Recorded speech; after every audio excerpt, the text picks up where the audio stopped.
A compelling campaign season lies ahead as candidates vie for support in an incredibly dynamic political environment with major issues driving the conversation.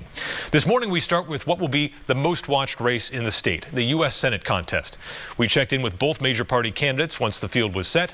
Senator Maggie Hassan is wasting no time trying to portray her opponent Don Bolduc as too extreme for Granite State voters. So how do you approach this general election matchup with Don Bolduc?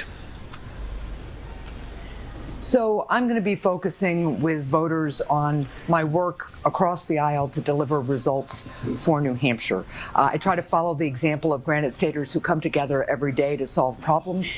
And I'm proud of the work I've been able to do to, for instance, ban the practice of surprise medical billing, teaming up with a Republican senator there so we can lower people's health care costs. I'm proud of the work that we did on the CHIPS and Science Act, bringing American manufacturing back home and making sure that we're lowering people's costs and bolstering the economy and our national security and putting ourselves in a position to outcompete China.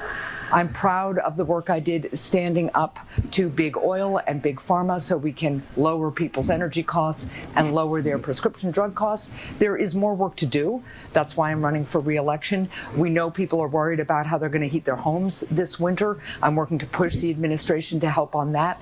We know that people are having a hard time, for instance, finding childcare and affording rent. So those are all things that we need to continue to work together on. I have a proven track record of delivering results on these priorities that matter so much to Granite Staters.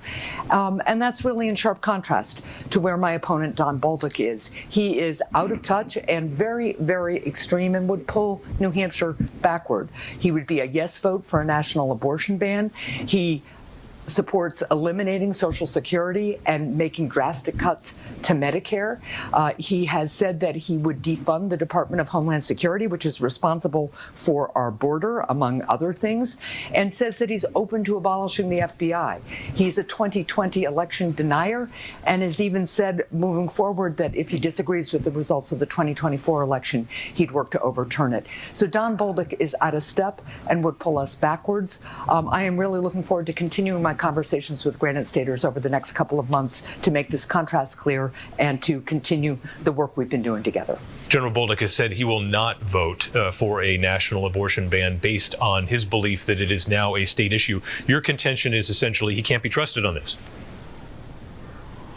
For decades, Don Bolduc has made clear that he will never vote against anti-choice legislation. And he has said as much even in this Senate race. He has said he would never vote in Washington against anti-choice legislation. When Roe v. Wade was overturned, he said we should, and this is his word, rejoice.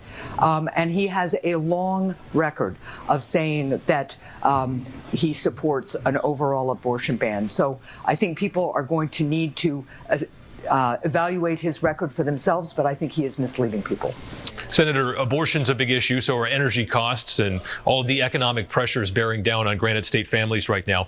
Democrats hold power in Washington, so aren't you responsible for this status quo?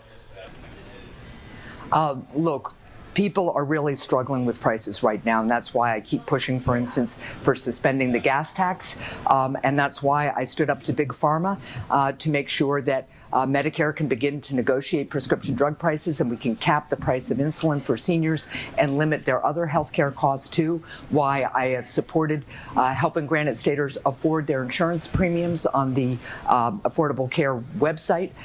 It's why I'm working by standing up to big oil to help people afford their energy bills and make efficiency improvements in their home. There is a lot more work to do, but I've got a bipartisan record of delivering these results. And that's really, again, in sharp contrast with where my opponent is. Senator, you've been a big advocate for veterans, but now you're running against a veteran and a decorated one at that. How do you compete with General Bolduc's service record?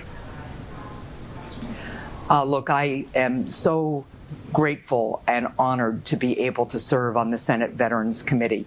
I'm the daughter of a World War II veteran, and veterans issues have always been near and dear to my heart, as I think they are to all Granite Staters. You know, what I always hear from people in New Hampshire is we can't thank our veterans enough, and we need to make sure that we're working every day to honor their service and to make sure they get the benefits they earn and deserve. And I've really focused on that. It's one of the reasons I'm so proud of the work we did to get the bipartisan PACT Act, which will help veterans who've been exposed to toxic substances get the health care that they deserve. I obviously deeply respect Don Bolduc's service to our country, but when it comes to his desire to serve in the United States Senate, his ideas and his record are just way out of touch with where Granite Staters are.